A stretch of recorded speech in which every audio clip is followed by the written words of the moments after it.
to get rid of it, but fix it.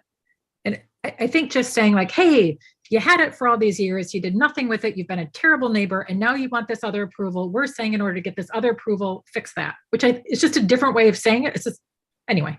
I can play with the wording. Okay. Marty? Just on that last conversation, the other part of that, if I may, Katie, that you did nothing with it is part of the problem. That's one of the reasons it deteriorated, and that you might want to shove that in there too. I'm picking on a what's almost a sidebar in this letter. It's the EDC must investigate the ferry stop thing. If we're going to put it in, let's put it in a strong way.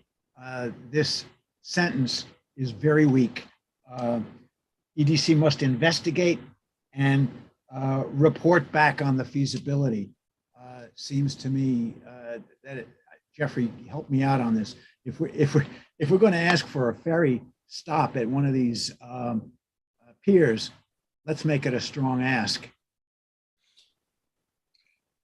Yeah, I mean, obviously, I think that makes sense. I just wonder where we are using this opportunity as a leverage point to get EDC to consider further expansion of the ferry network. Realistically, putting a ferry stop at 94 is problematic because it'll swamp the community boathouse at 96. But they're not the only interest in the area. Understood. And it would require a barge landing anyway. And 92 should be in that mix. Yeah, asking 92 to be renovated to do that would be a good idea. So we start to go down a rabbit hole of the fact that the area between 92 and 94 has not been dredged in decades. The area on the south side of 92 can currently accommodate a cruise ship. It's in between that cannot. So this is one of those slippery slope issues where even it is entirely feasible on the north side of 94, sort of in the Clinton Cove area. It would require a barge landing, not impossible. This exists elsewhere. And I think that was sort of why we were trying to make it the easy route to shoehorn it in on the 94 section here without undermining all we're asking for EDC to get from Vornado on this lease as well. Yeah, the thing with the dredging is you need a permit from the Army Corps and to start the dredging. The cost is exponential. You need the Army Corps to sign off on it. You run into environmental issues. We're going to get slaughtered. Yeah. Yeah. With people coming in saying you're disturbing natural habitats that have been in existence, et cetera, et cetera. So asking to dredge that area just to put in a ferry stop may not be the best way to go about it. I will read the letter a bit another time and think about where we could strengthen the ferry reference, Marty. Thank you for that. Joe. Yes, it's either strengthen it or leave it out. If you put it in this way, it's too much of a diversion to the other stuff we want. Okay.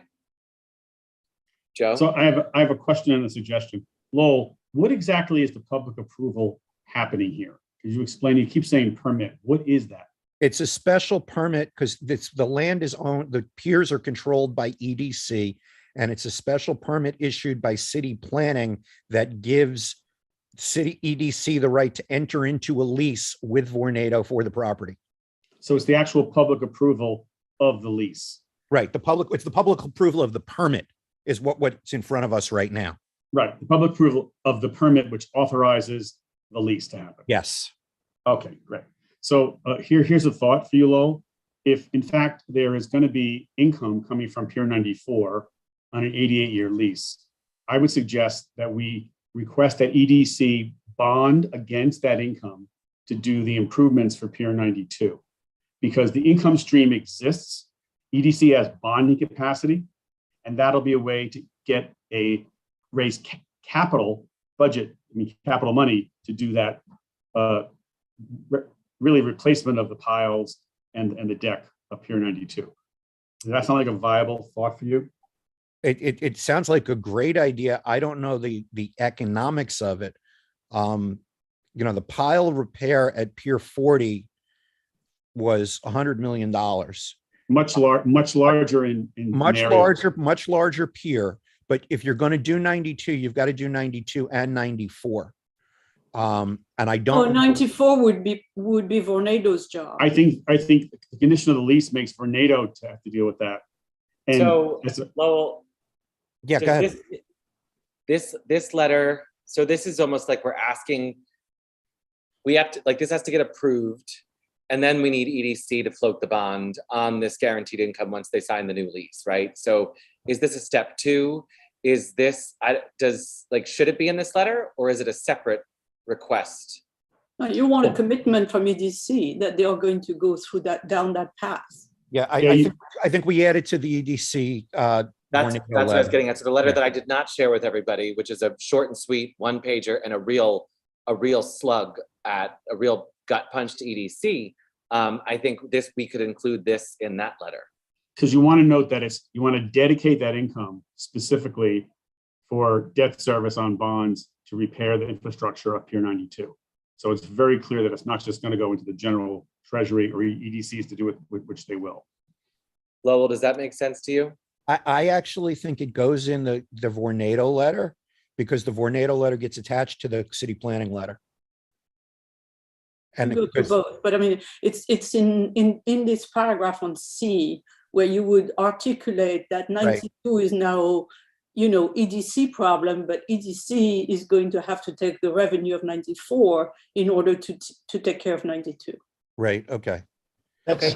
That's what I would do, Jeffrey. I would rewrite section C. There's quite a bit of tweaking and strengthening in section C. Lowell, you're Yes. good on that? Yep. Okay. Paul? Just going back to the pilings on Pier 92, Lowell, you mentioned that they are not, the word you used was not habitable from the Department of Buildings perspective. Was that pier habitable when Vornado started this process in 2009? So is it just years of neglect? Yes. And we face demolition by neglect all the time in our housing stock. Maybe we can find some similar language to insert in the letter about it's their fault that this has become deteriorated, and so it's their responsibility to fix it. Paul, I'll give you one other thing though, which is what Vornado will answer. Superstorm Sandy. Yeah. That contributed to the deterioration of 92. Okay, but if there's any way that we can say, you've had control of this pier for all these years and you've neglected it, thus causing worse deterioration. Maybe Right, that's what but you're strengthening that sentence. But that goes back to Katie's point that under the existing lease, they weren't legally obligated for the infrastructure. Okay, all right, thanks. Bert? You're on mute. Oh, we can't hear you, Bert. Can't hear me now? Now we can hear you. Okay, the mouse moved. It's a great letter. Very, I can't say soft-spoken. It's not soft-spoken. It does hammer some points, and I'll leave this to the diplomats. I'm not one of them on this board. There should be a statement, not just that, oh, you made these commitments and you didn't meet them the first time around. You made these commitments and you didn't meet them the second time around. I'm thinking of like on BLP, if this was a bar owner coming before us after all these commitments not made, we would make some kind of statement of, we don't really trust you guys. Now, you don't necessarily want to say, we don't really necessarily want to say it right up front that we don't trust you, but your track record doesn't prove trustworthiness. And so we want to make sure in whatever way we want to, that it gets done this time. I mean, I don't know if we do want to say you're a bunch of liars or not, excuse me, I don't mean that. You haven't made your commitments. You haven't met your commitments. You have excuses every time that you come up for a renewal why you couldn't do it, but we'll do it again. We'll make them, but they don't. They're not trustworthy. Agreed, Bert. But Can we say it strongly someplace? yeah, the one answer I'm going to give to you is if they were coming back to do more of the same, I would tell them that Pier 94 is a short pier and they should take a long walk off of it. The difference is this plan for the TV studio Right. seems to be viable, and we don't want to discourage a new viable business from Viability. taking hold. I understand that. I understand that. And studios, you know, are really sexy nowadays. Newark just, you know, is going to build up a huge movie studio. Yonkers has a movie studio. They're building new ones in the South Bronx. You know, so it's a really, you know, everybody wants to do movie studios, television studios, whatever it is, streaming studios. But we don't want to discourage them. We want to support them. But I also would like to say that we somehow support you, and we want you to be successful. But we don't have a good track record with you, or you don't have a good track record with us. Somehow, I mean, Lowell, is it a? I guess I'm just venting. I don't like these people. Period. Lowell, is it a sentence in one of the first two paragraphs that says, given your, you know, track record since 2009, we question whether or not any of this will come into existence. However, you know, Yeah. this time, therefore. I'm not pushing. I just needed to say all that. Thank you, Bert. Okay. Jessica? Thanks. I think it's actually kind of in the vein that Bert is saying, and I don't want to rehash what sounds like a lot of meetings and conversations, but are there any specific things that they have given as reason for not fulfilling their commitments that we feel we can bring greater attention to or highlight in some way? Because it does seem that they have been very slippery in terms of getting out of their commitments. And I don't know, calling those out more affirmatively may be a way to just remind them that that is not acceptable. Well, first they blame Sandy, and that took a couple of years to recover from. And then the convention business disappeared because of COVID. Yeah, but there was a lot of time between those two. Jessica, I'm telling you what Vornado would say to us. Yeah. What they did say to us about this. They've got an answer for everything. And in isolation, you shake your head and say, yeah, okay, that kind of makes sense. But when you pile one on top of the other, that's when you put up your hand and say, okay, enough of this shit. Mm-hmm. And did we see any goodwill in between those periods, meaning any indication that they were ready to fulfill their commitments and then, they got tripped up because the pandemic? Well, they came in and they asked the last permit renewal. They came to us in December of 19. Okay. We gave them a hard time.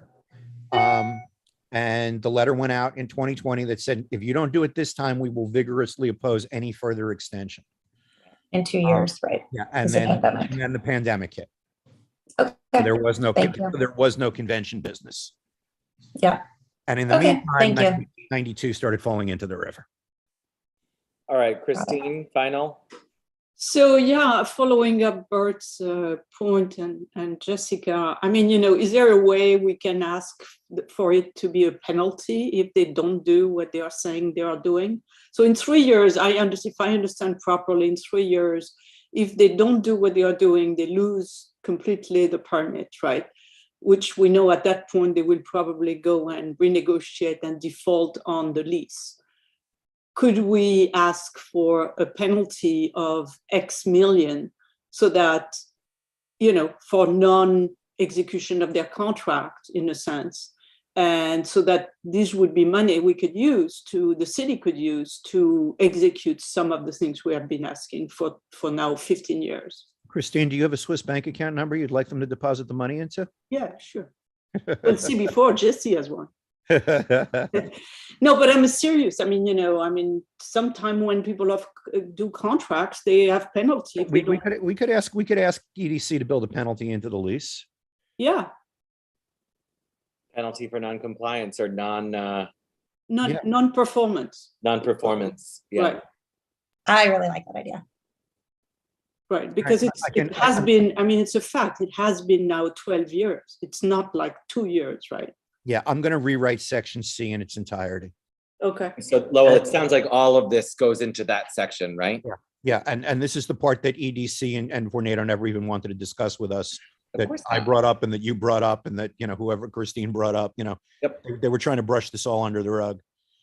All right, so we've established a much clearer, much stronger letter so far. Alan, you're going to get the final question, comment. Just to follow up on Christine, I think you would probably need to have them put money in escrow. Yeah, probably. Right. How about we ask them to put Penn Station in escrow? Mhm. Okay, so we've got this letter that we've just talked through that has been made stronger, outlined very well. Thank you, Lowell, and to the committees for doing this. Any final questions on this letter?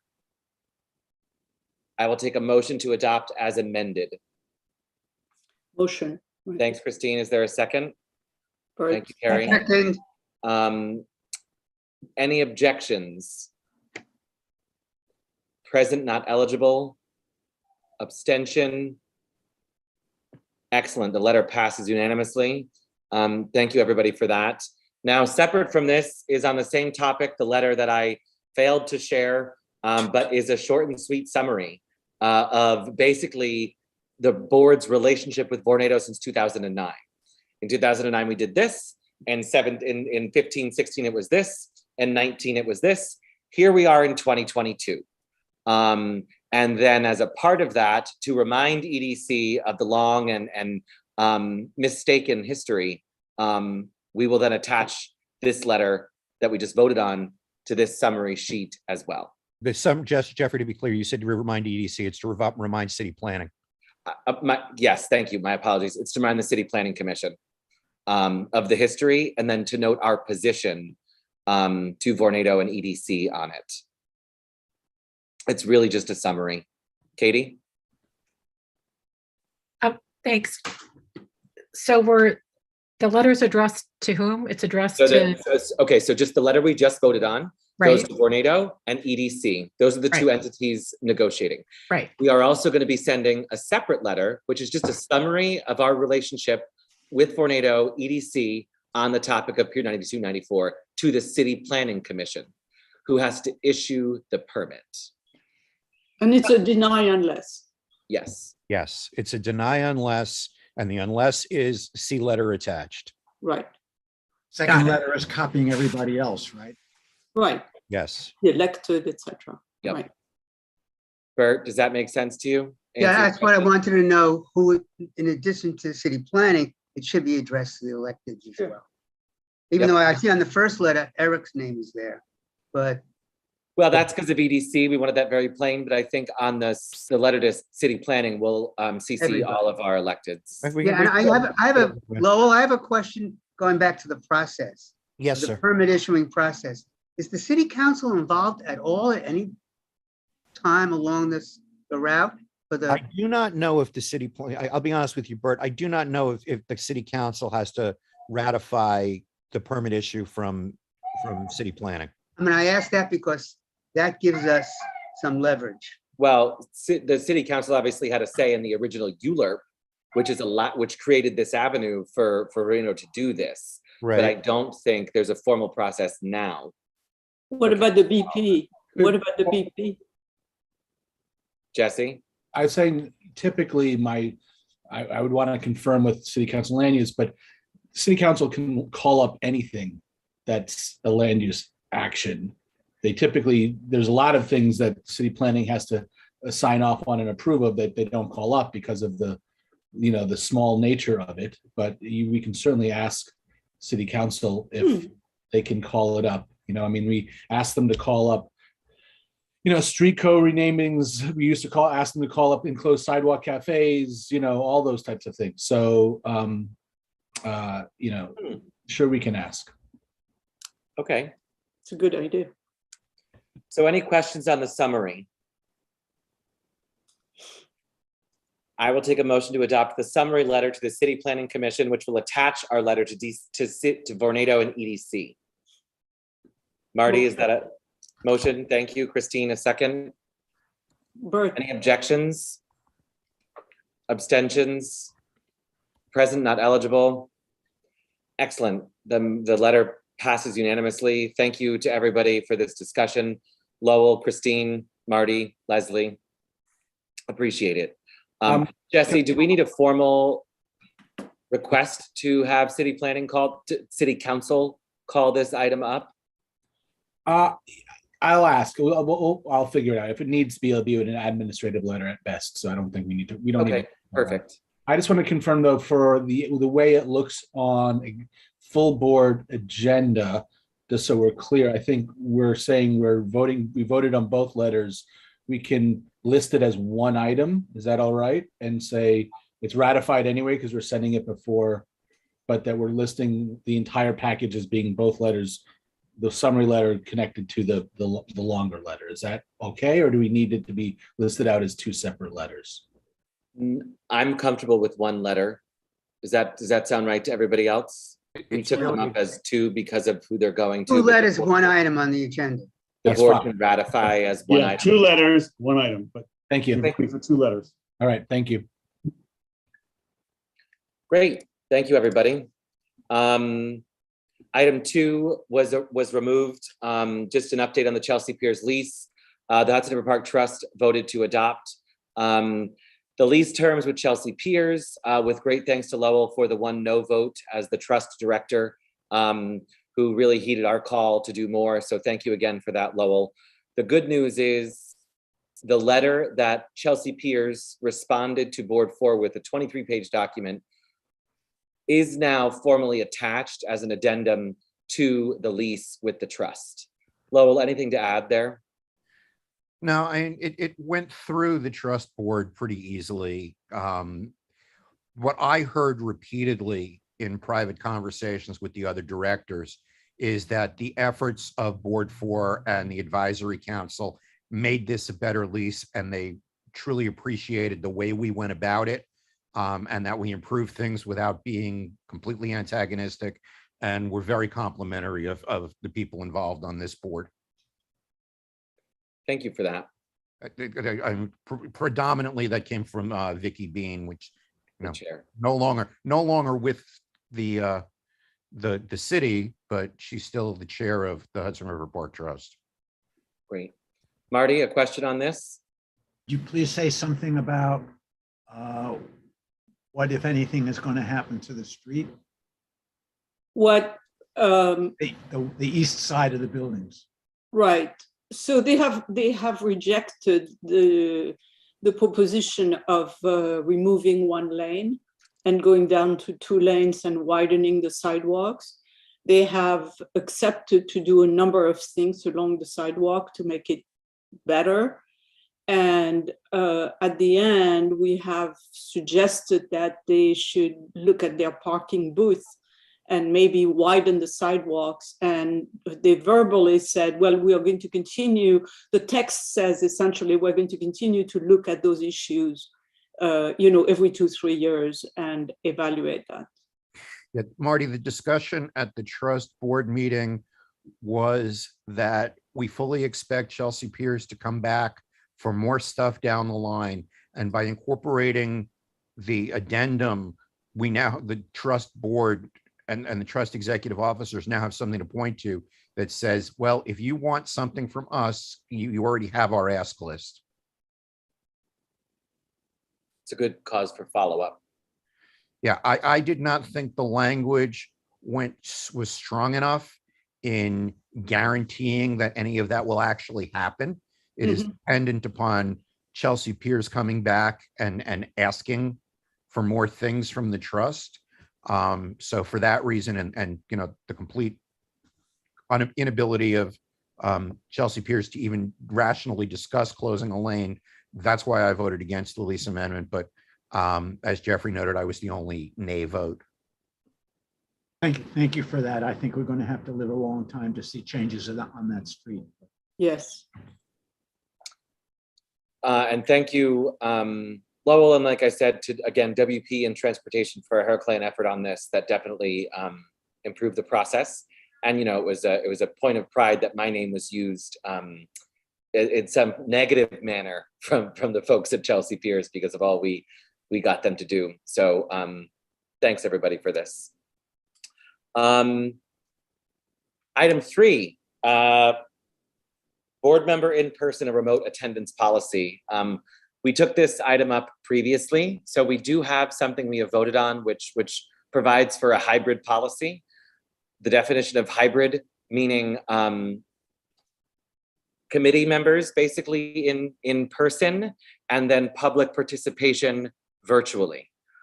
There were some changes to the open meetings law, as well as some changes to the executive order by the governor, which has now been extended through June 14th. So tonight, while we can continue to operate under the policy we adopted previously, which would put committee meetings in hybrid fashion starting June 14th, which transportation would be first on the dock for that, would mean that committee members would be expected to attend in person, and the public would be suggested to attend remotely, virtually, at home. This would help us meet quorum requirements and sort of take up business as we have it. The expectation, however, also is that full board in July would be hybrid in person as well. However, while we voted on this topic and the borough president's office has offered numerous bits of advice and forms of counsel, I want to suggest something this evening that is slightly outside the executive order's allowance. Technically, this decision and how we meet is at discretion of the chair. And my suggestion is that we keep June and July committee meetings virtual only, and that our July full board meeting would be hybrid. So expectation of members to be present in person and the ability of the public to attend in person or virtually. We would work to have this meeting outside, potentially at the High Line or in Hudson Boulevard Park. We met in person in July of 2021. So we can't really ask. I mean, I've thought about it would be nice to have a vote on this, but I recognize it's asking folks to vote on something that isn't necessarily allowed. But the end goal being that in September, we'd formally move to that hybrid policy. Committees in hybrid form in which members are expected to be in person at the board office and public participation is virtual. I see head scratching and furrowed brows, and Katie's hand is up first.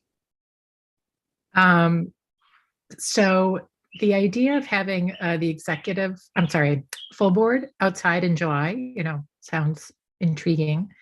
It stops my heart as a co-secretary. I just have no idea how we would hear everything. And presumably it would be mic'd or something, but I'm just wondering, I just think we would need some help with the logistics there. So anyway, I just flagged that. Yeah. Marty? I remain, I can't change what the state is doing. I appreciate the chair's modification of the next months up till September. And that's good for those of us that are still uncomfortable in going to large groups. I appreciate that there was somewhere in the document that said, for those people who have a good reason, the chair will, the chair or the district manager or both, I don't know how you intend to do that, will say, okay, you don't have to be there in one version or another, you can be virtual. You did not recite that when you were talking about this a second ago, or am I reading it wrong? You're not reading it wrong. I apologize. That was summary in the changes to the open meetings law. I was sort of going above that and just referring to what I was putting out there for us to operate under for June and July. I appreciate your being conscious that there are some board members, some who need it more than I do, that need not to be at meetings where there are large numbers of people. Thanks, Marty. Counselor? Two questions. First of all, is the idea of doing this, the timing of this, just because there's that natural break over the summer? that was my thrust, right? Like, let's do the summer remote, the full board meeting in person, and then, you know, gear up for in-person hybrid in September. Okay, so what happens to all of our meetings after June 14th, where we're meeting remotely and the governor's order says we are supposed to be in some sort of hybrid fashion? Are our meetings then invalid? This is something we struggled with. I mean, yeah, but there's a couple of factors there. First of all, numerous boards have already put out public statements and letters saying they're going to be doing this. Agreed, but Jeffrey, just because the chair of CB7 is jumping off the George Washington Bridge. Correct, but allow me to finish. Yep. In that, remember, Robert's rules say that if you don't question a quorum exists for starters here, right? So like when we think about it that way, and we plan for our July in-person full board meeting, all of the business that was taken up by the committees between June 14th and July, I think it's 24th or 5th or something, would, as always, still need to be voted on by the full board. Okay, so and that would be done in hybrid fashion in person. All right, so to go back to what Jesse and I discussed for a year and a half, basically, any votes taken by the committee after July 14th would be advisory only. It's recommendation to the full board, exactly. All right, cool. Which is kind of what they always are anyway, right?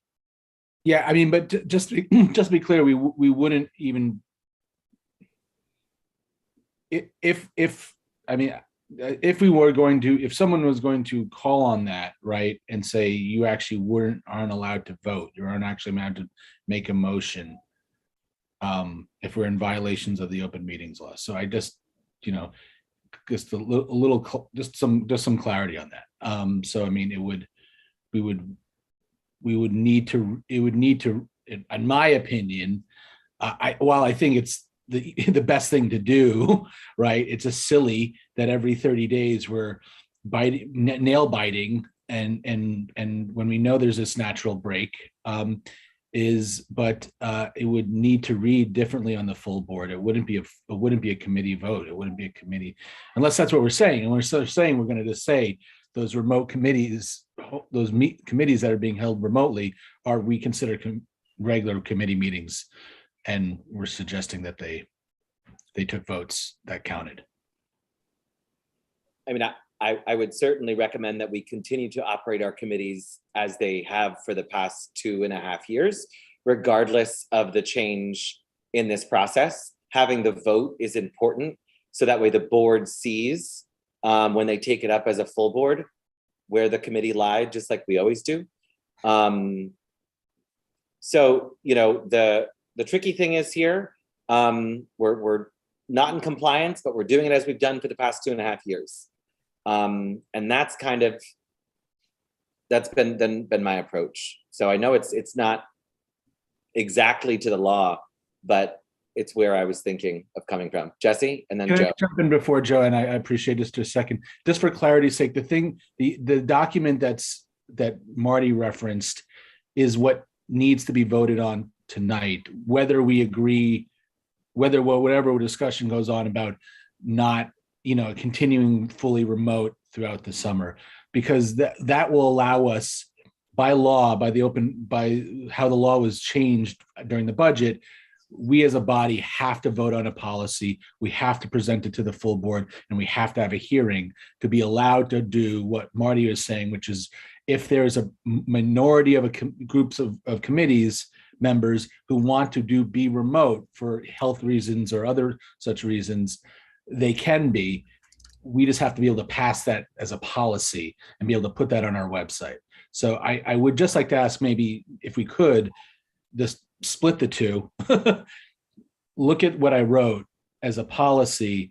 I'm happy to make any suggestions or recommend changes and be able to discuss that and then be able to vote on that.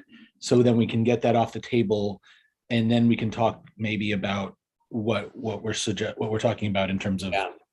So if that's all right. I thought we voted on that 2 months ago, but 2 months ago we voted on being hybrid, but we did not vote we now have the ability to have an in-person. We we can hold meetings in which members are at home calling in and participating.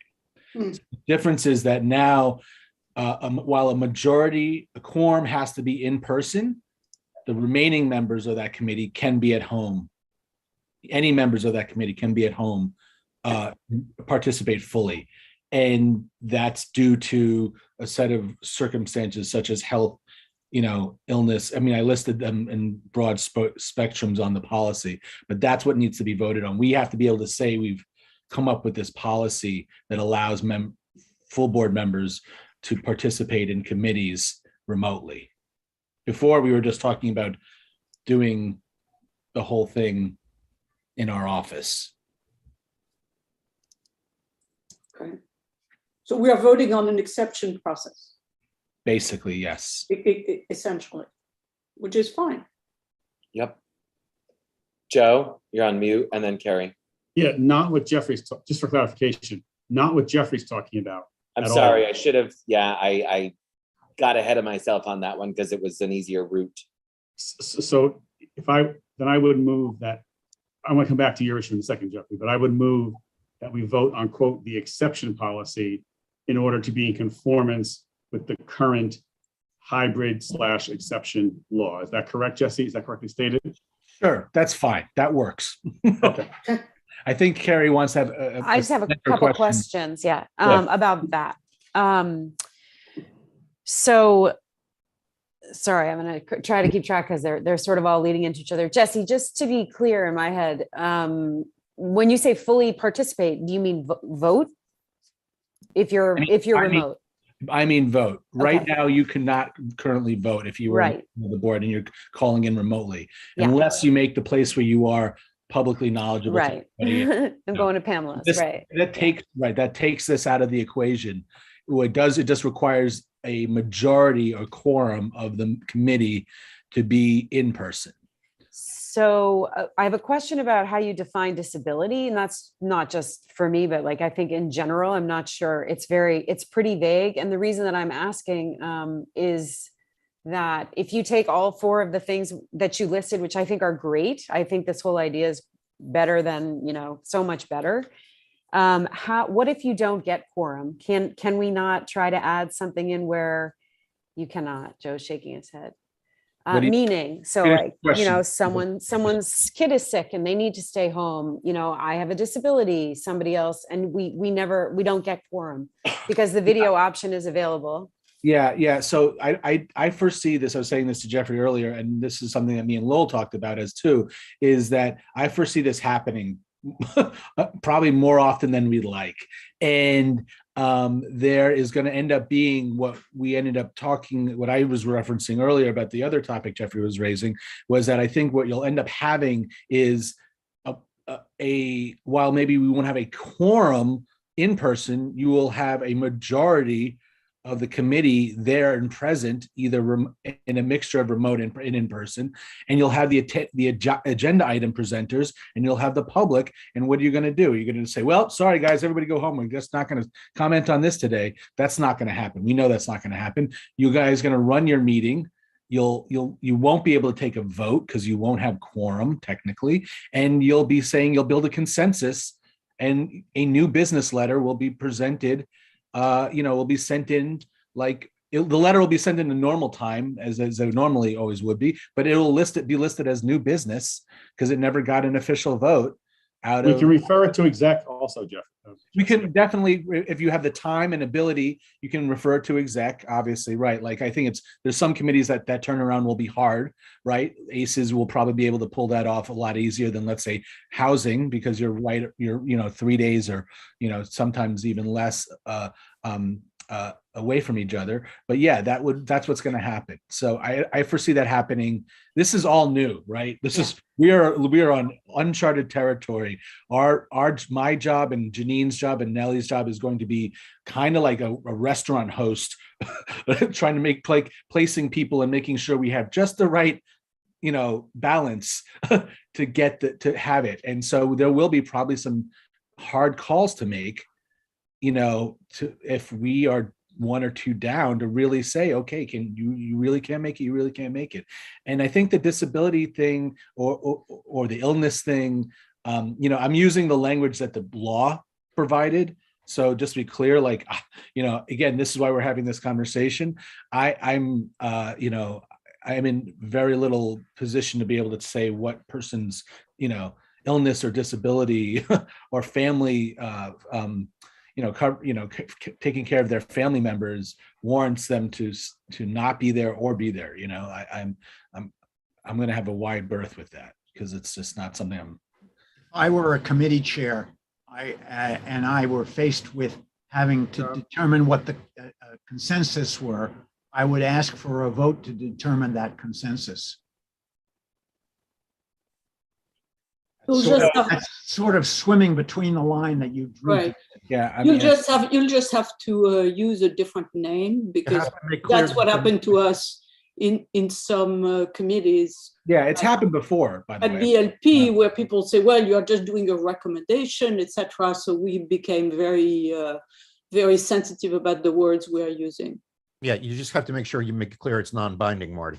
Right. But it's just words. I mean, it's just. All right.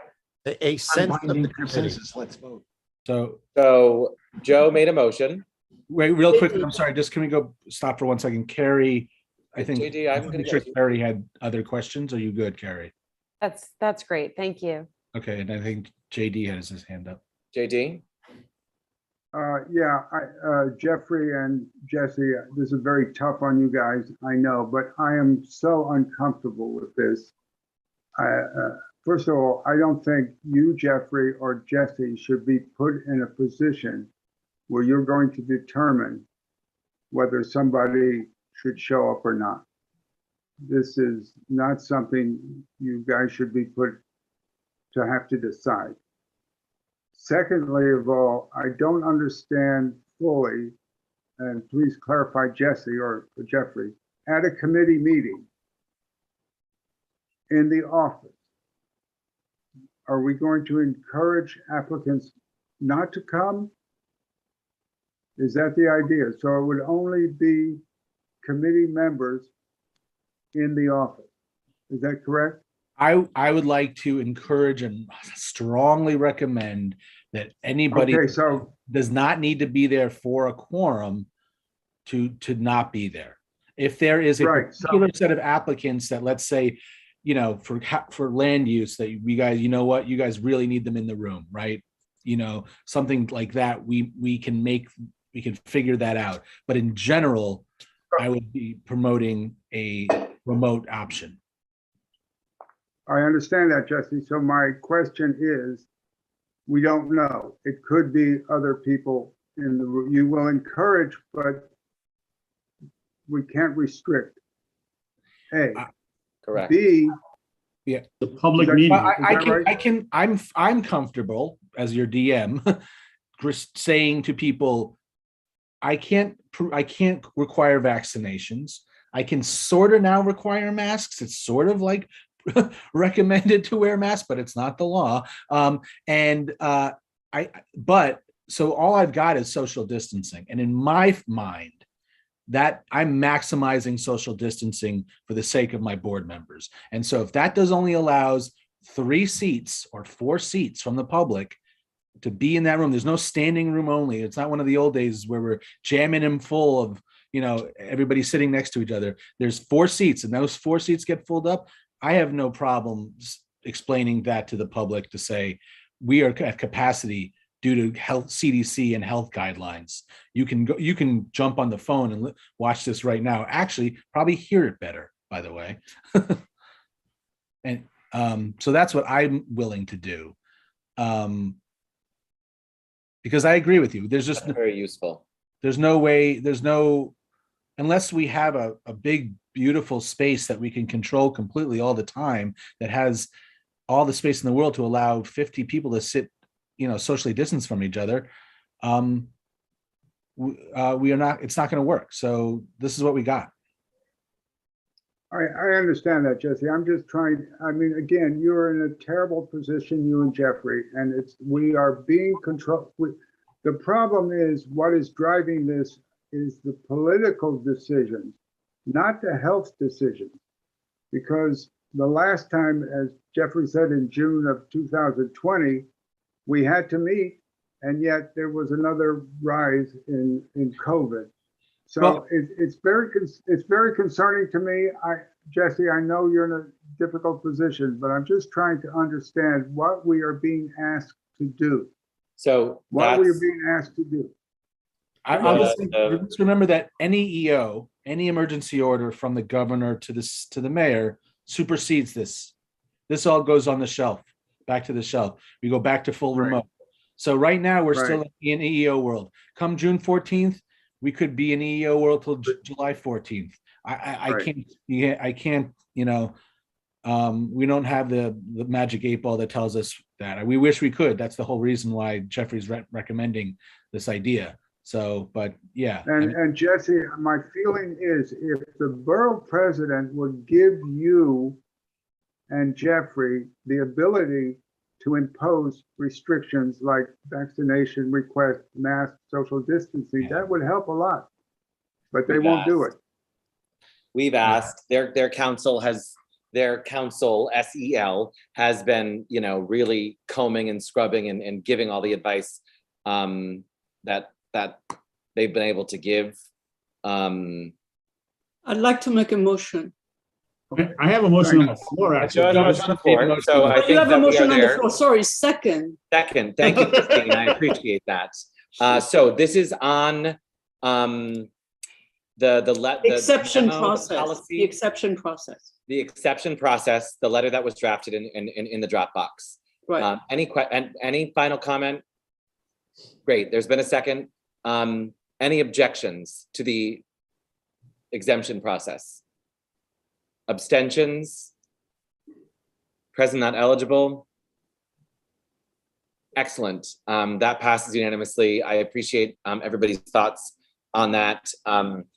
Jesse and I think wholeheartedly agree. It's a crappy place to be, but it's also why I'm making the recommendation. And I think I'm going to put it into effect, quite frankly, that we remain virtual for our committees through July, and our full board meeting in July will be hybrid. So committee members in person if possible, but there'll be the ability to participate virtually if we have a quorum and for the public. Now just Joe and then Carrie, but just so you know, I'm not taking a vote on this. So Joe and then Carrie. So I support Jeffrey in being practical, but I do not support this at all because we are in violation of the open meetings law. We have to do it. Otherwise, any action we take is going to be subject to somebody's challenge.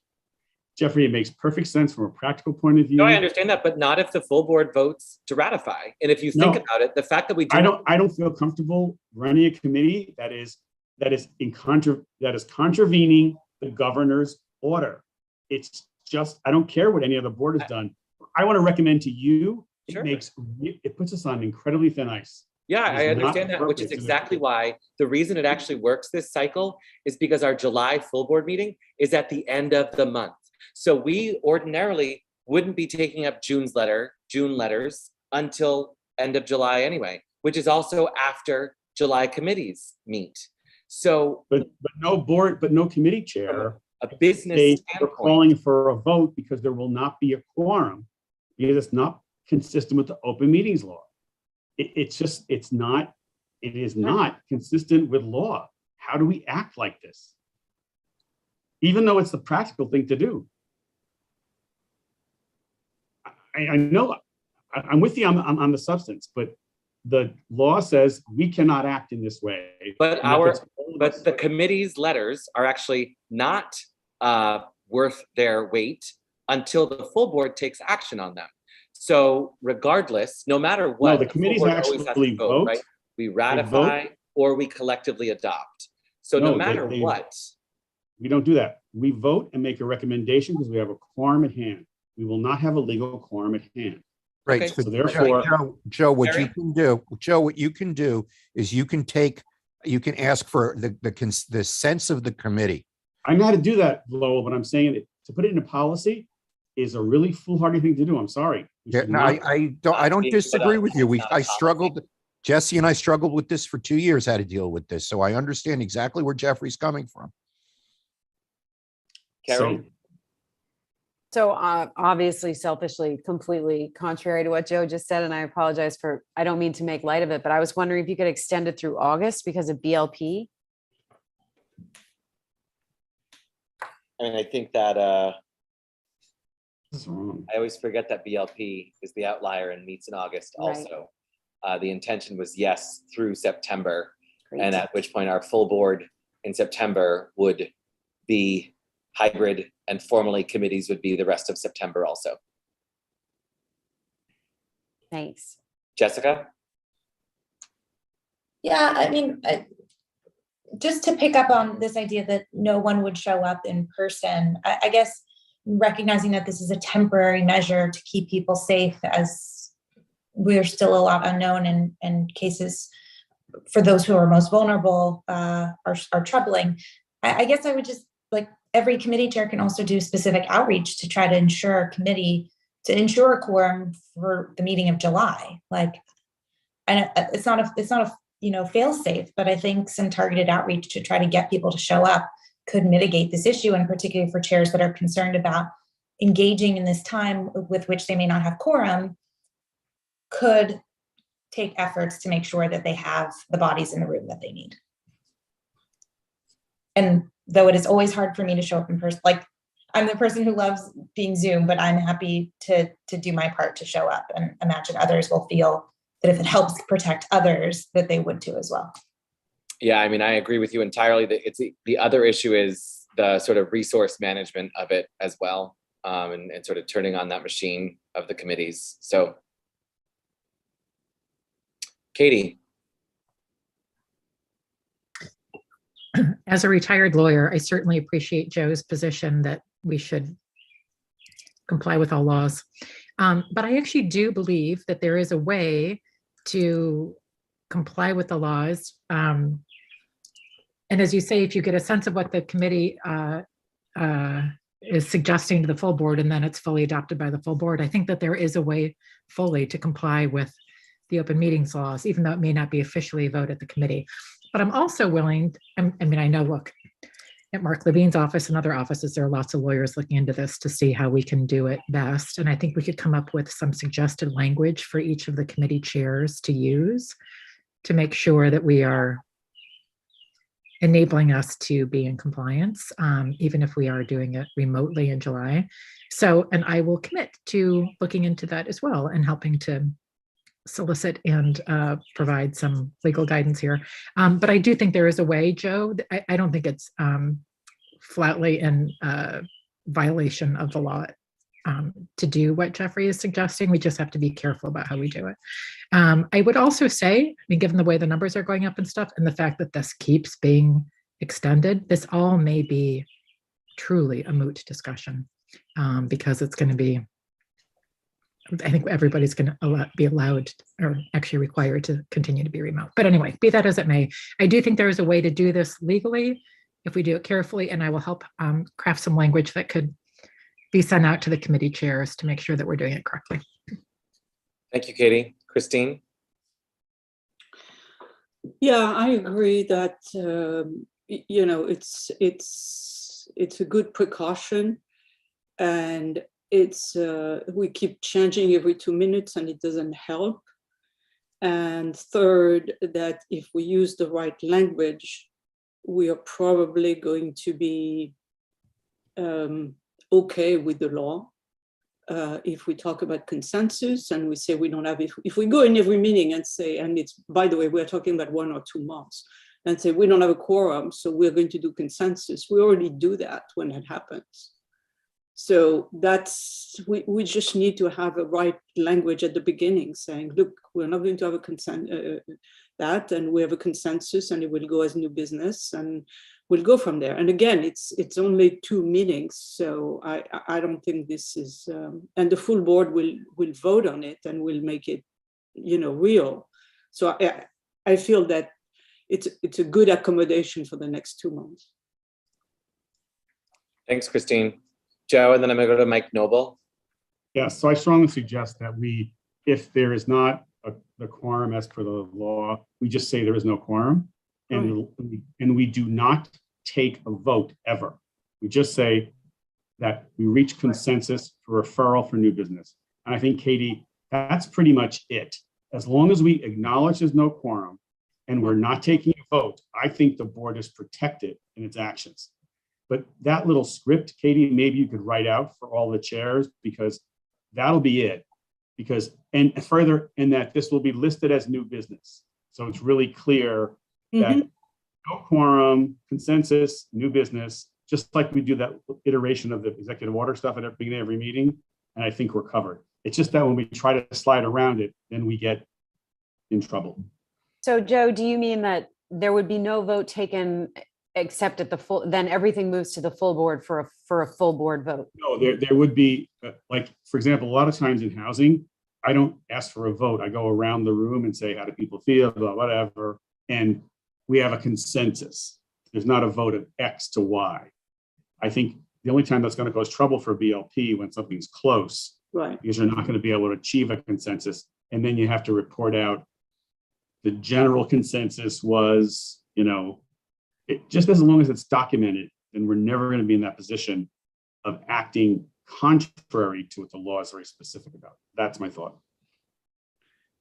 I think that sounds good. Useful. Mike Noble. Yeah, thanks. I'm comfortable where it's landed now.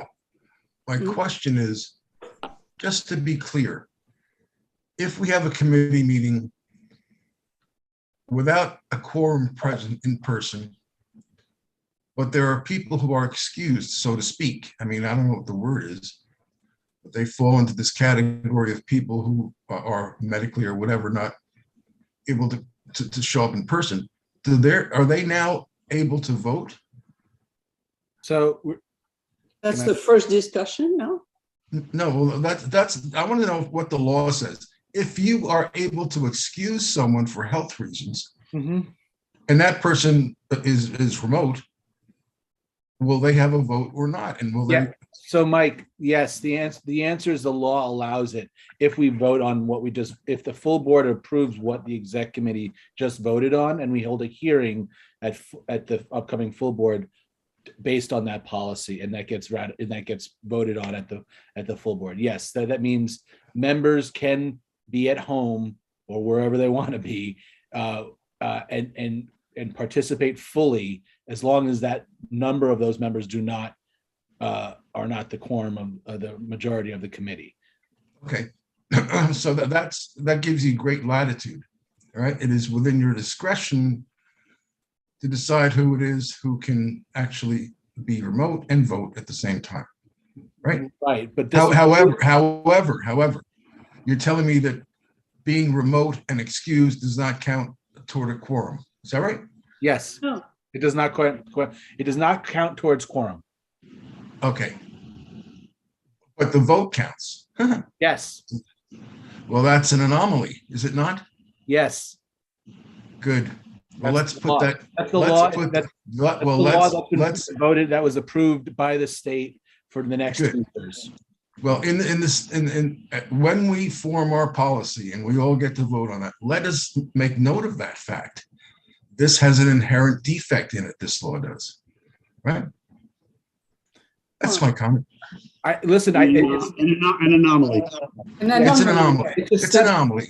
I think Okay. people would in general say it's a step forward in the right direction, right? But it certainly has got its own issues. Quirks. It's got its quirks. But But so I think we can deal with it based on your. right, but to be clear, Mike, just so you understand, that means none of that means anything to what Jeffrey and what everybody else is just proposing, is that we would be staying fully remote between now and September. With the exception of full board. I understand that. Okay. Thanks for the opportunity to speak. Thank you. Thanks, Mike. Christine. No, I'm sorry, but Okay. I want to make a motion.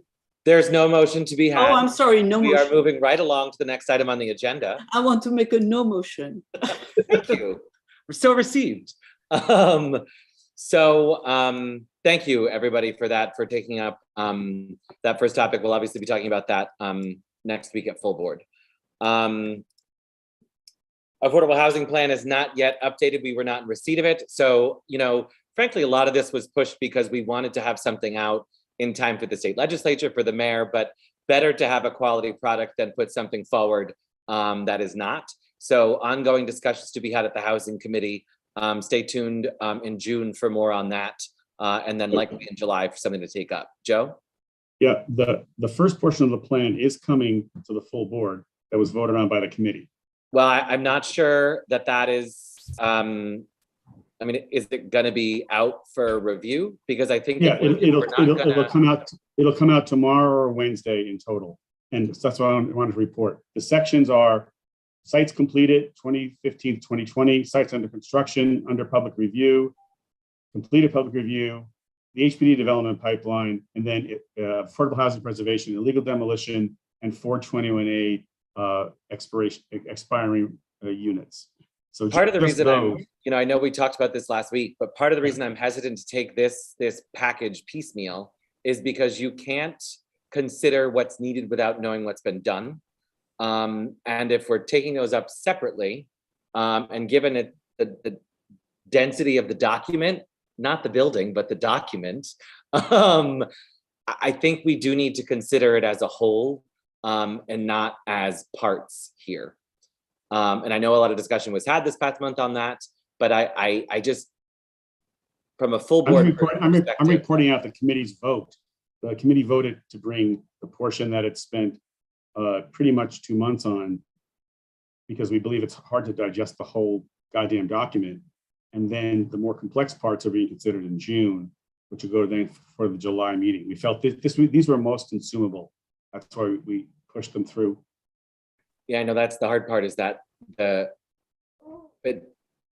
planning for the future without contemplating what's happened is where I get hung up on this. Jesse?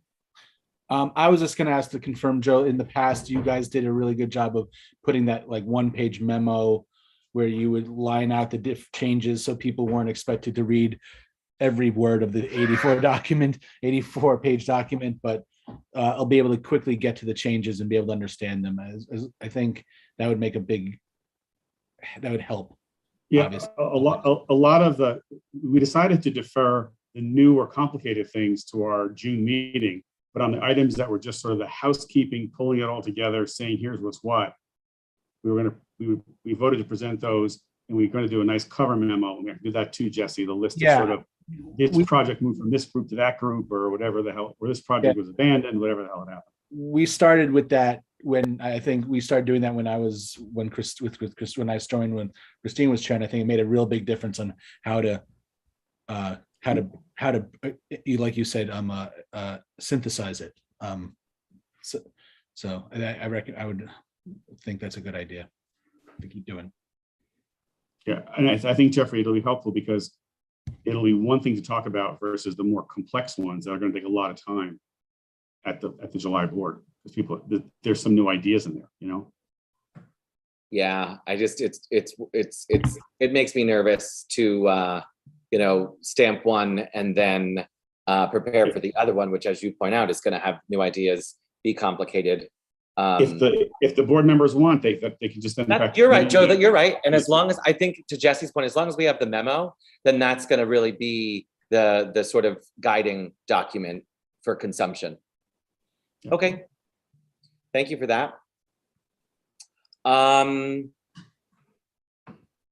What's next? Where's my tab? Oh, chair reports. Look at that. So the Port Authority bus terminal has been on hold. Bert, I know you reached out to the team at the port to sort of see if we can expect to meet with him anytime soon. We had recognized the need to pause our updates because they were working through a lot of the feedback that we'd given them to formalize that and come back to us with anything more. Bert, anything else to add on that or your other communications? No, we haven't actually got a response. They seem to be out of the office. Right, to your overture. Yep, okay. Our other transportation project on Penn Station, there has been some movement recently. A couple of things. There's been a lot of conversations since we had our formal Community Advisory Council meeting about a month ago, where we received a number of updates and many things that were not updates we learned about. You heard us report about this at the full board meeting last, but between now and then, the state has decided to aggressively pursue a public realm task force working group. Part of the big push around this development is that we need to plan the space outside before really anything is achieved or accomplished in terms of the air rights and development around Penn Station.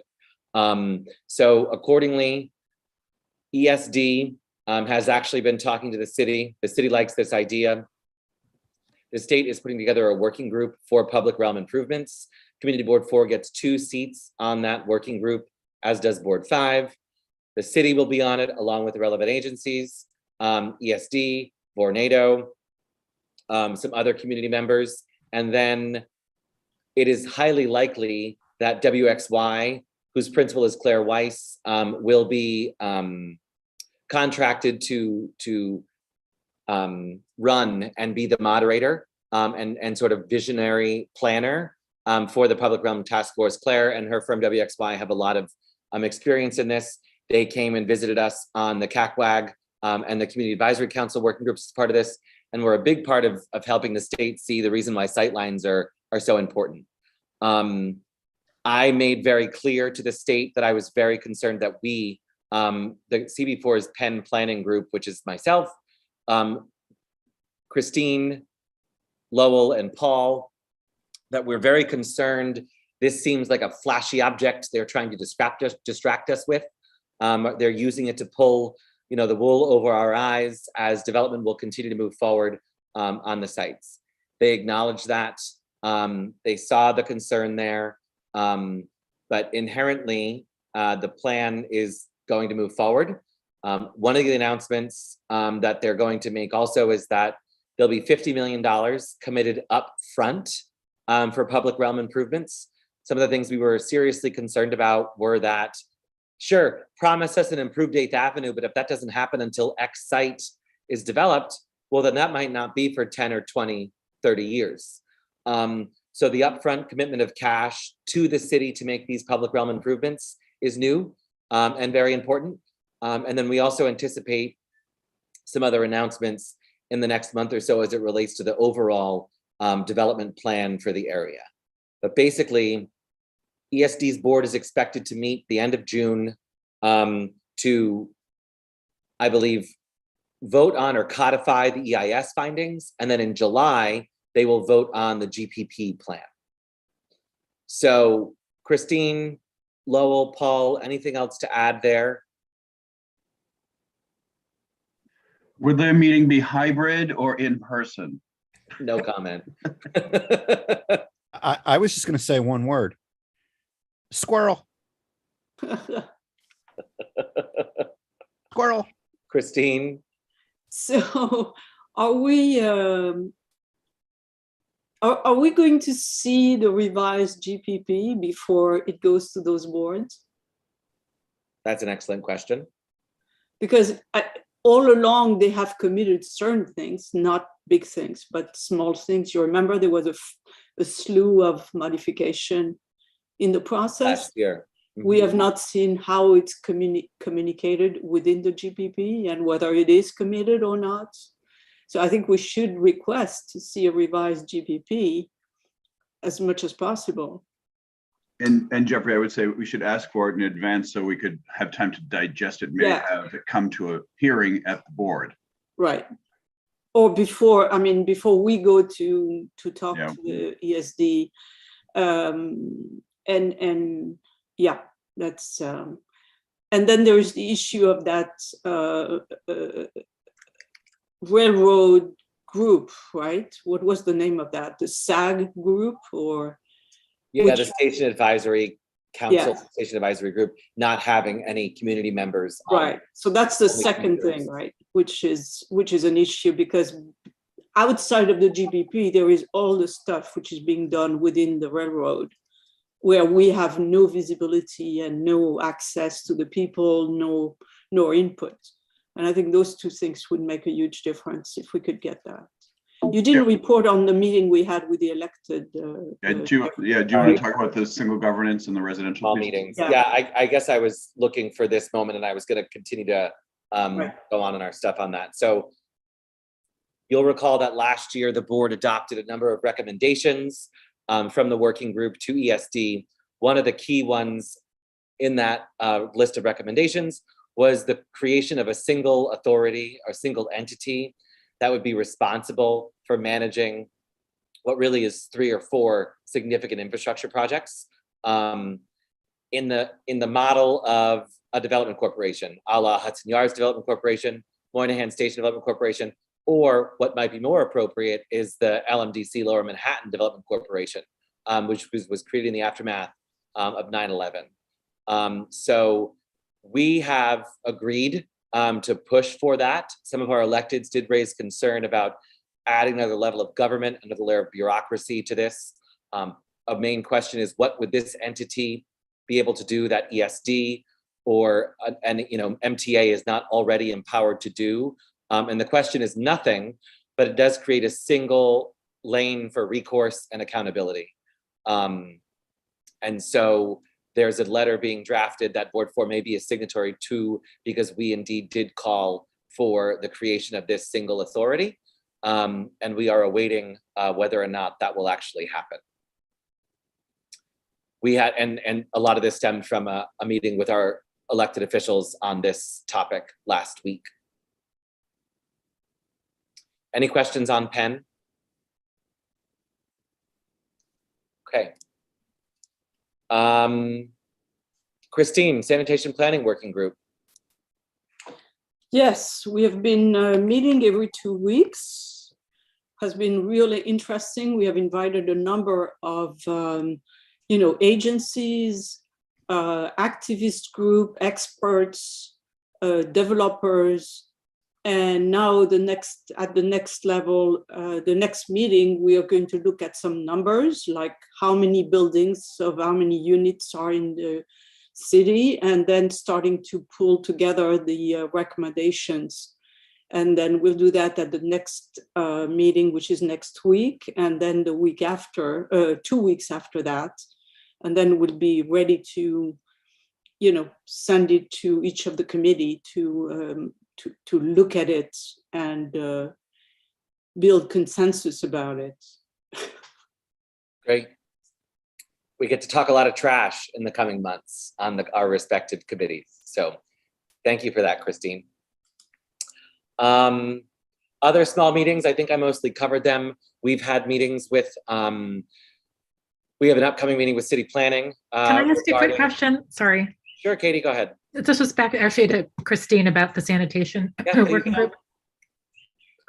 Just real quickly, are you guys also covering composting? Yes. Okay, that's all. Thank you. We have an upcoming meeting with the Department of City Planning, the Manhattan Borough President's Office, and City Council Land Use regarding the MTA site and that ULERT. We've had other meetings this month. Jesse gave me notes, and I'm sorry I don't have them open. Restaurant Row Shared Streets meeting was had early, I believe last week, to figure out how we could have a better process for implementation of a shared street on Restaurant Row. There was a meeting with the Department of Transportation and DEP, Environmental Protection, and Councilmember Botcher and Board 4 regarding the 11th Avenue pedestrian islands. The parking protected bike lane on 11th Avenue, we were successful in advocating for concrete on the pedestrian islands and barricades.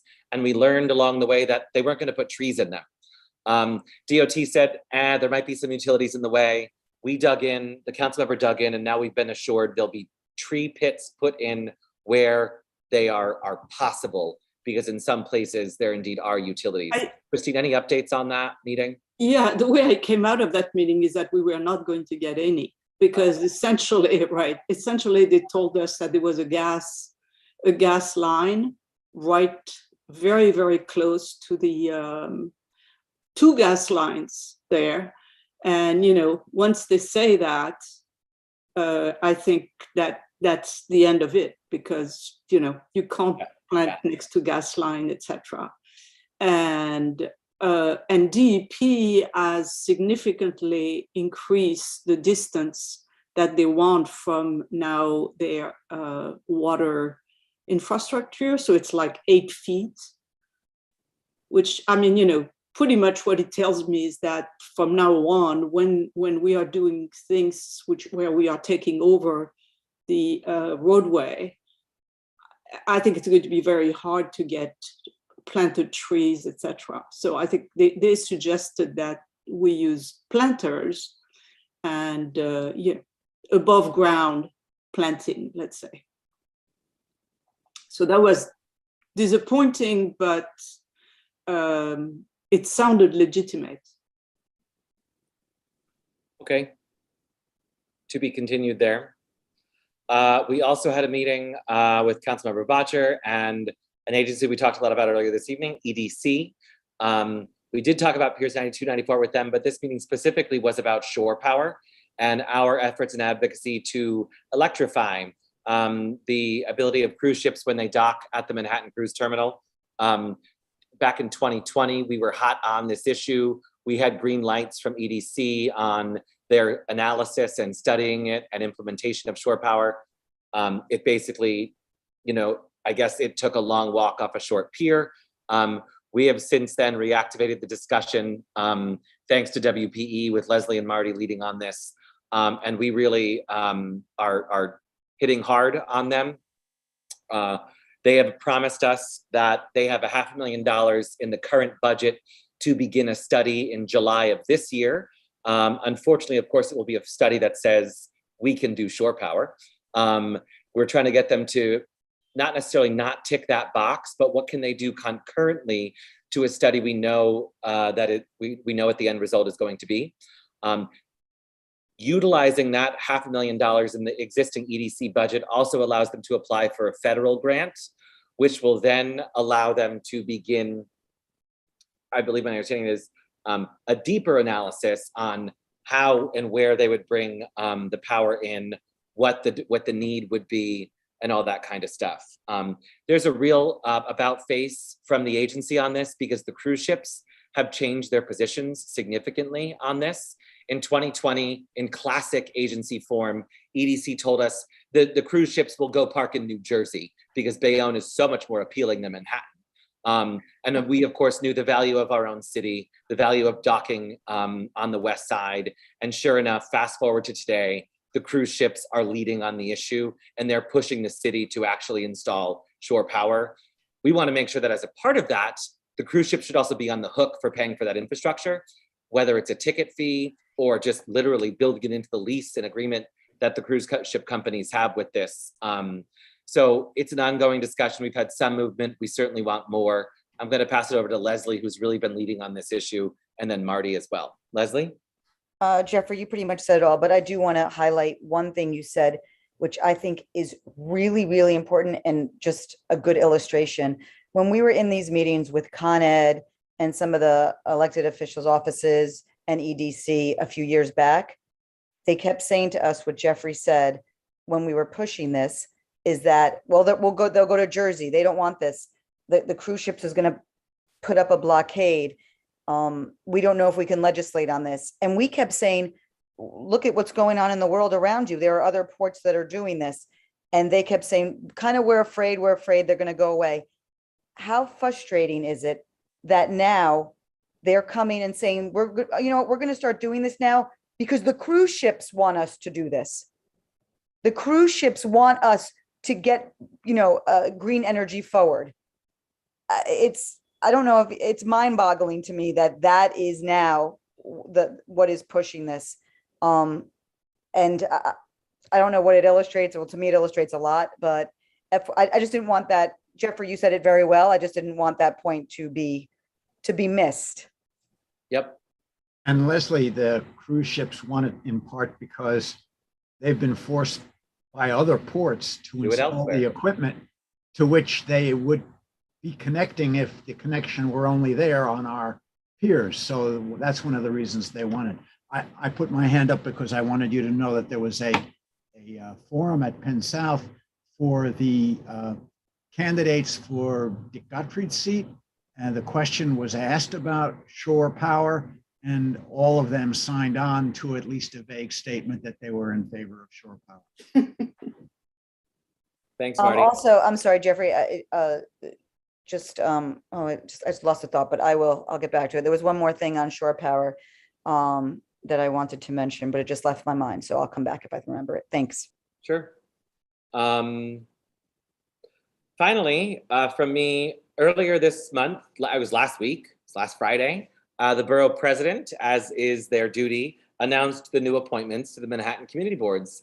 Board 4 will receive 5 new members based on this round of appointments. Some of these names you may recognize: Aurora Cruz, Matt Green, Yadira Jimenez, Charlie Todd, and Carl Wilson have all been appointed to Community Board 4. Their terms start, I believe, at our full board meeting. Now, they've started, basically, they're in effect immediately. So they'll be at our full board meeting on June 1. And so look forward to welcoming our new members and having them figure out what committees they'll be joining. Jesse, anything else to add there? No, no, I just think I'm going to be circling back with probably Joe and maybe JD and some other folks about, getting together a training, new member training kind of thing. And then if we want to do we usually do a social event at the end of the day after our July full board, and how we want that to look and things like that. But I think we're very overdue for a training, general how to be a CB4 member training, and then also certainly a land use training. But I know we've all had a very heavy workload lately. So, Jessica? Thanks. Just is 5 feels smaller than usual. Is that we just have that many people rotating off, or we're actually going to have a 6th also. We just found out somebody's stepping down, so there will be a 6th new member. It felt kind of normal, right, Jesse? Yeah, it's ranged. I mean, the highest that I've ever had during my time here was around 8, but prior to that, we've had down to 2 or 3. So okay, thanks. Yeah. Sure. I will say we typically have a turnover either equal to or higher than the forced percentage that is going to be happening during term limits. So it's sort of ridiculous, but anyway. Yep. Well, that's preaching to the choir there. That's it from me. So, Mr. District Manager, I hand it over to you. Yeah, just so real quickly, there's the full board, the draft full board agenda in the Dropbox. Please take a look. We will have 2 hearings. One will be on the ULURP for the DEP site, because we will be having a letter on that. And then the other one will be on the in-person hybrid exception, newly defined exception policy, which will be voted on as well. We will have one short presentation from Little Island, who had originally was supposed to be last month, and I forgot about them, so I feel bad. So they'll be short and brief. The rest of that should all be, following all of your committees per your votes. So please take a look, though, to make sure that those are all worded accurately and things like that, and we have those correct. Full board, the tentative June schedule is also in your Dropbox. Please take a look at that. Recommend you looking at other committees to make sure that if your committee has done something on that, then you can catch it and say, hey, we try to do that, but we don't always do it. So you guys are also our institutional knowledge. And everything for June is pretty much normal. Obviously, with the exception that we are going to go, no matter what happens, we're sticking with remote. So, but in terms of schedule, the days of committees are all set. And I don't have the agenda in front of me, so if I'm missing something, I apologize. Office space update, things are going well. we are, looks like they're gonna, the owners are gonna themselves are gonna do the fit out for the space, which will save us about hopefully 3 or 4 months, because normally you have to bid it out and do all this stuff. And so they're just gonna do it. So that's great. And it's not gonna have an impact, a significant impact on our rent. The rent is actually quite lower than what we're paying now. So I think hopefully OMB will be happy with it. And so we'll be hopefully in a good spot. The only other thing I wanted to mention is that I know we said we were going to stick with remote until September, but when and if we do go into that hybrid fashion and we are going to be running meetings out of our office, I've gotten you all key cards. So you as co-chairs have access to the building and to the office. Everything is key card access whenever you want it. And that's going to be important because, you know, for some of your committees, you guys will you'll be there setting it, you know, we'll leave it for you all set up, but you'll be the first ones walking in the room most likely. So I will figure out how to get those to you. They all do have photos, which I did rip off the internet, so don't get too angry. No one's going to see them except for you. They're in your wallet. All right. Some of them look very, very nice, by the way. And I think that's it, unless there's something else on the agenda that I'm not looking on that I. No, you covered all your points. Right. Any questions for Jesse? Okay, new business. I owe great thanks to Paul on this next item. We were made aware early last week, but at the very last minute, that the City Planning Commission would be taking up the theater sub-district transfer of development rights. We have a small portion of this, but have always been very involved in this process. And of course, our board has a long established history of advocating for an increase in the rate at which development rights are transferred. Paul, do you want to give a summary of that and of what you put forth? And then I know you have an updated letter based on our 2017 letter as well to this. And then I want to share what CB5 is doing as well. Paul? Sure. Jesse, do you want to go before me, or I saw your hand? Yeah, I just really quickly, I just want to note that Ezra Moiser, who is in the attendee section, is actually from DCP. He agreed to attend if we do have questions from DCP for DCP. He's happy to answer them. Thank you. Thanks, Jesse. So everyone, this is, as Jeffrey points out, DCP is reviewing an adjustment to the contribution rate to the theater fund, which was established in 1998 using transfer rights for listed theaters. Theaters could sell development rights and make a contribution to a theater fund. In 1998, there was a structure set up based on assessed valuation of properties, and the contribution was figured from that. In 2016, there was an attempt for a major overhaul of that contribution rate and the formulas used to create those dollars. That failed, and so they've stayed with the original 1998 plan. What they're actually doing now is it's an administrative procedure to just update the number, and they're not making any significant changes to the formula or the way that they do this. Since the theater district is predominantly in Community District 5, we only have the west side of 8th Avenue. It isn't a significant impact on our district. However, the development right pricing and cost structure is an important issue for our district. And so in the letter, you'll see that in the past, we have fought for increasing TDRs in the High Line to make better contributions to the housing fund. We have fought for higher TDRs from Hudson River Park Trust on the development of Block 675 to have more funds go into HRPT. We are now facing an issue at Hudson Yards where the development bonuses, DIBs they're called, are priced at, they rise by CPI index, and so they're only at $174 per square foot. And these development rights, and we're also looking at Penn Station, the transfer of development rights is essentially how the funding is going to come for the renovation to the state. The high density of those tall towers is being driven by the cost, the price that TDRs can receive. So that number, if we can get a higher TDR price at Penn Station, we can essentially decrease density at Penn Station. So we felt like we just wanted to kind of put a stake in the ground and say TDR pricing is off. it needs to be at market value. In the High Line, market value of TDRs was at about $1,000 a square foot, and the city was going to charge $400 a square foot. Hudson Yards, those numbers are also in the letter. And the contribution rate for the theater fund in the theater district is at $24 per square foot, which is ridiculously low. So with the district is losing out on potentially millions and millions of dollars because of this low structure.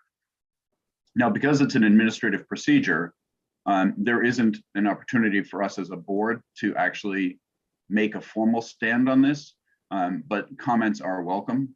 And the closing of comment period is Wednesday. So that's why this letter is coming to exec as opposed to coming through the normal committee procedures. It's because we just found out about it last week, and we just basically want to put a stake in the ground and lay out where this board stands on TDRs generically and where we have stood in the past.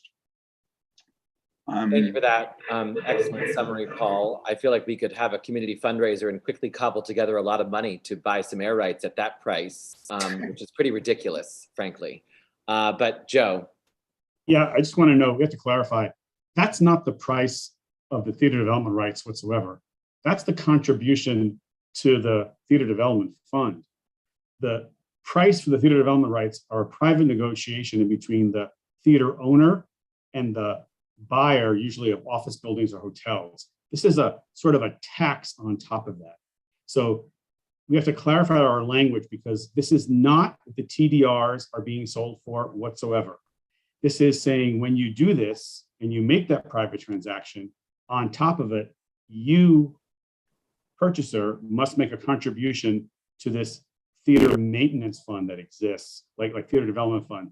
And so our language better be very clear, because, and it is, and no matter what, it is low, because it has not increased in a long time. This is not the price of TDRs whatsoever.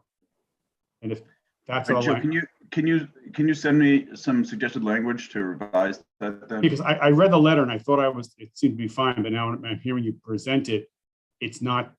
This is over and above the whatever the TDR cost is, which we never know because it's a private transaction. Huh. You understand, Jeffrey? It's a whole different angle. I understand completely what you've just said. So if you could just provide a couple sentences. The issue is we need to get this to city planning by Wednesday. Yeah, okay. All right, I got it. It sounds like it's just a sentence or two to make that rate for the theater development fund and not the cost of the total air right. And I think that's exactly. That's it. Right. Okay. Paul, does that make sense to you now too? Yeah, it does. And Ezra's here too. Ezra can maybe give some clarification on that as well. So thank you, Joe. Katie? I don't, excuse me, I know, Paul, you said that obviously most of this falls within Community Board 5. Are you or are we in touch with them? Do they have some of the similar sort of concerns? Are they sort of taking the same position we are? So we're taking a... Well, I can speak to that. Okay. Board 5 was unaware when I reached out to them about the topic. And so they now have this on their agenda for this Wednesday for their land use committee. However, comments are due Wednesday. So we thought, Paul, myself, JD, Joe, and Jesse, that we should just do this. In no way is our position impeding on our boundary. We have some of the district, and it really just supports for the call for better valuation of whether it's the rights or the theater development fund. So then we're going to share our letter with Community Board 5 as they are thinking about it too, presumably? They could be a CC on it. Mm-hmm. The last time this happened, Katie, we worked with them directly to manage it together. Yeah, thanks. Thank you, Katie. I have a clarification. So Joe was saying that those transfer rights, whatever we want to call them, is privately negotiated between the theater and the developer? Yeah, what it is, Christine, is the theater owner owns the rights, and then depending upon who wants to buy them, they can float along the district between 43rd and 56th Streets from like 6th over to 8th, and then just over 8th for 3 blocks between 4-2 and 4-5. So that's that transaction. That was to preserve theaters so they would not be demolished.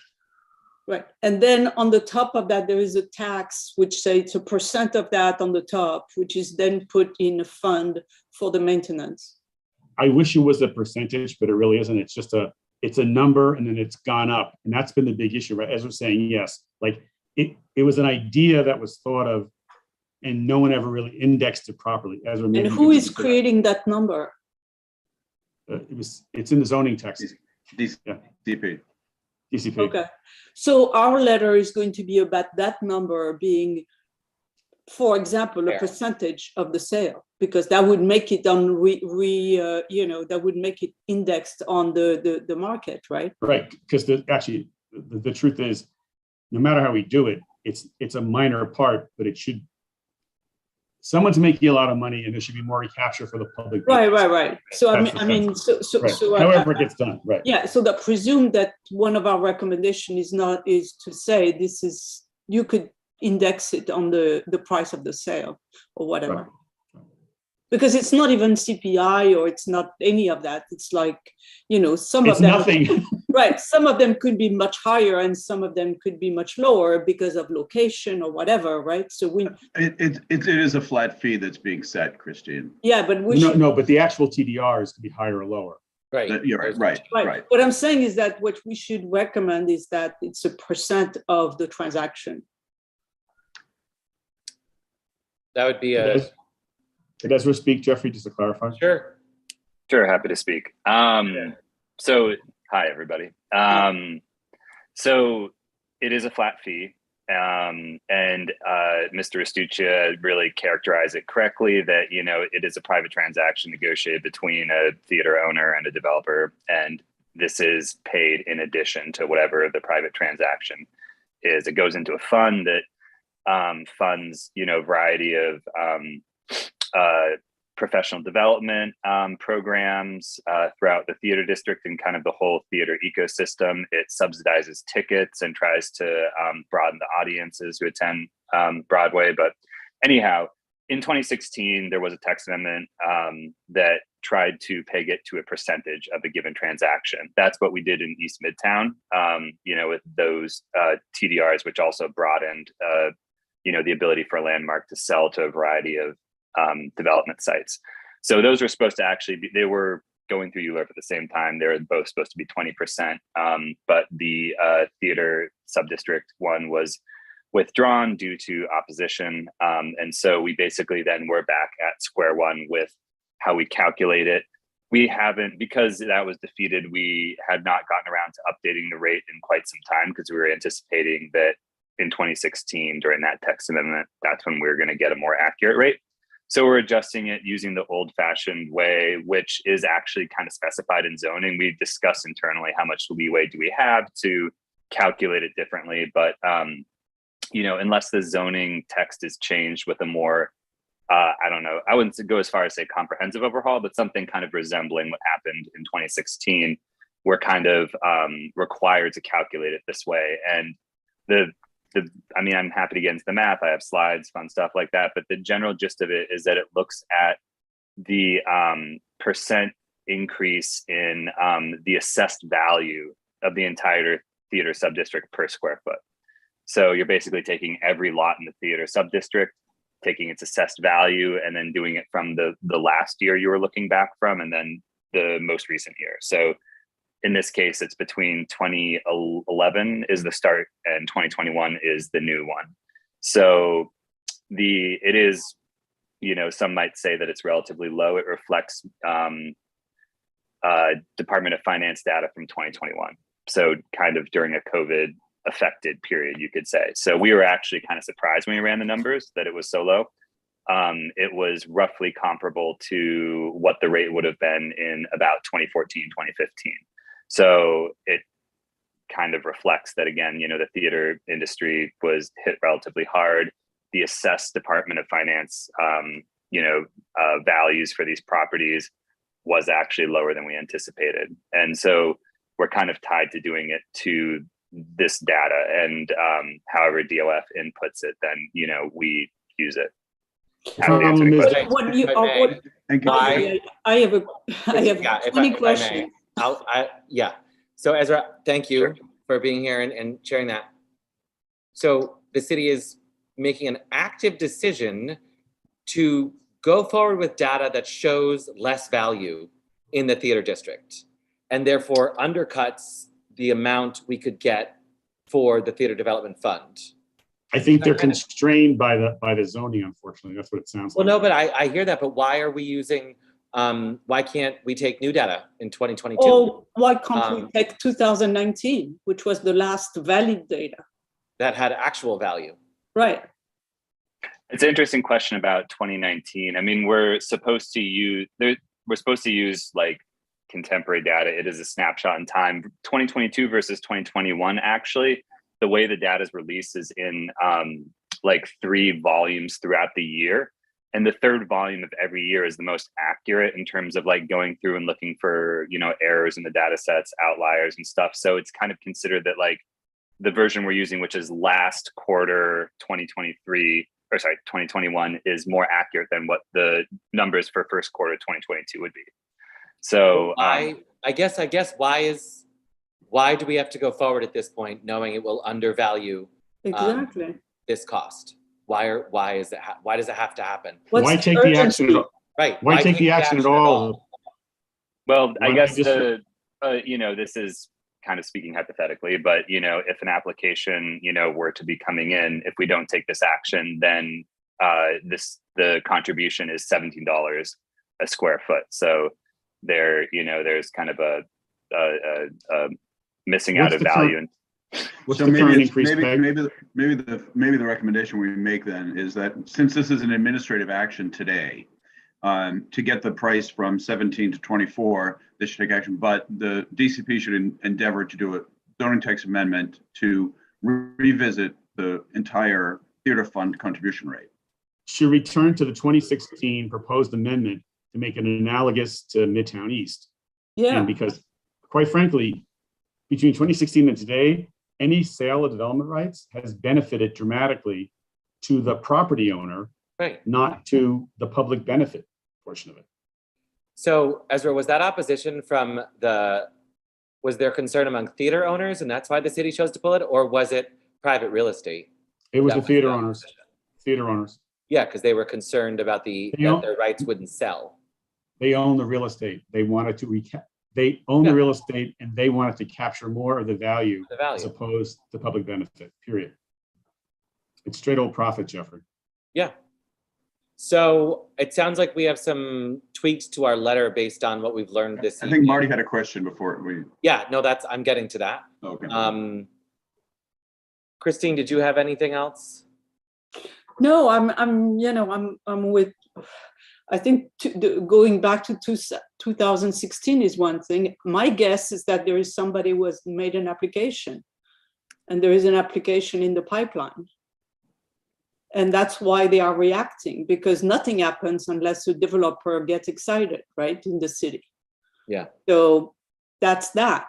And if there is a developer which is in the pipeline, the quickest thing to do would be to use 2019, unless the zoning specifically refute that. I mean, prevents that. 2019 is the last time where, you know, the market was normal.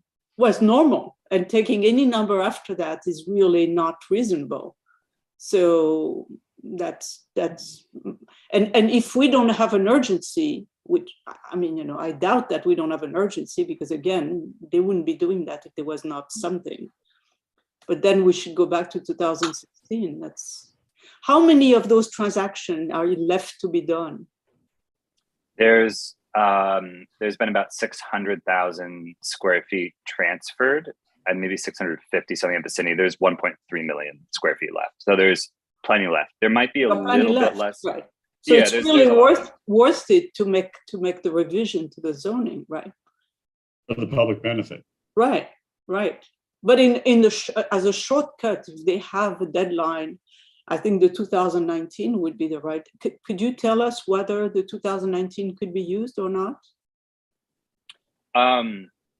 I am unaware of whether there'd be any like legal or zoning legal kind of restrictions to it. I would assume that would be more of a policy consideration, So but if you it's know, a policy, I flag mean, this. we need to get into the policy of benefiting the public. That's a policy, right? Just kidding.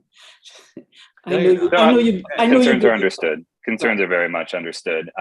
You know, and there's, you know, the kind of countervailing argument from the, you know, theater community as well, that they've been hit very hard, and so they think that an accurate, you know, reflection would be a period during COVID. But you know, we fully understand. I can ask if that's you know, something that's The real at estate least has nothing to do with the actual theater community. The real estate has Exactly. nothing to do with it. These theaters are bought and paid for 10 times over. Oh, right. These are not mortgaged properties. Marty. I think I'm going to say the obvious. The letter, the conversation I just heard is so different than what the letter says that we're no longer tweaking the letter, we're rewriting it.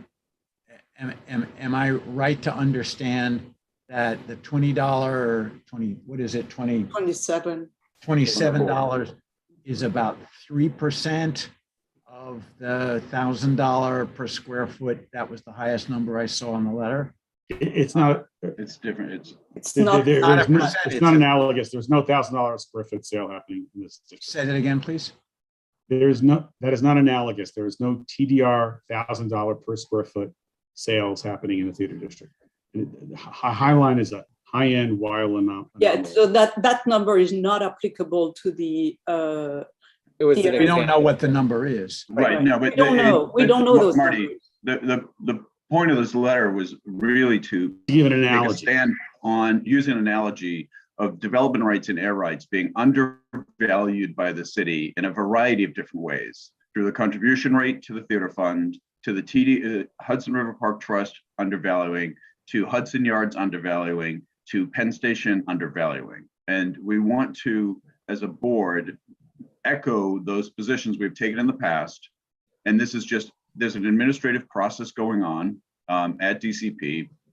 This gives us the opportunity to just raise the flag about the cost of development rights, the pricing of development rights, because when we come back to them and say Hudson Yards dibs are off, when we come back to them to say Penn Station rates are off, we just want to keep beating the drum on this overall. So the $1,000 for the TDRs is not comparable to the $24 contribution rate on an assessed value.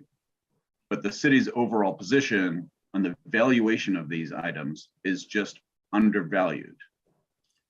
And our revised letters should note that it should track along a percentage, just like Midtown East did, in order to recapture a portion for the public benefit, not solely for the private entity. And worst case, use the 2019 valuation. If they can't do the first one, they can do the second. Right.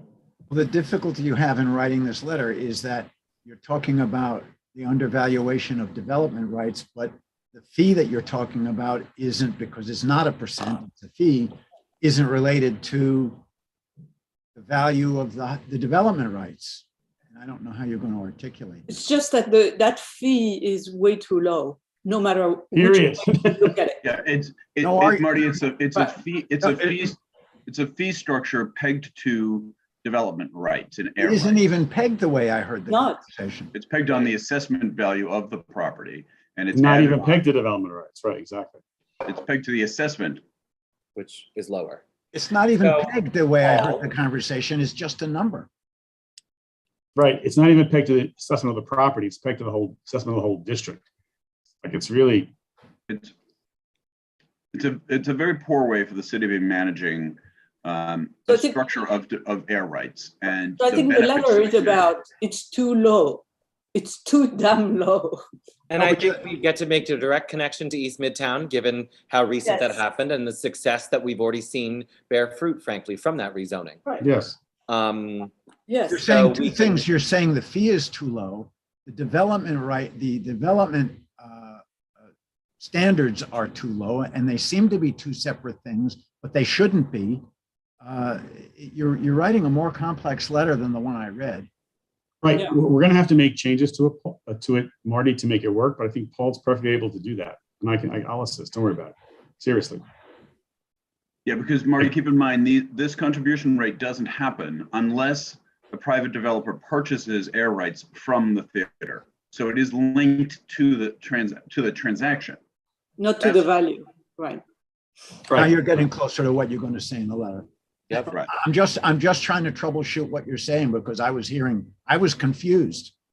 No, I appreciate that, Marty. It is complicated. And you know, I would much prefer if there was a zoning text amendment that was going through a ULURP process where we could actually make significant changes to this contribution rate, which that's not the opportunity in front of us.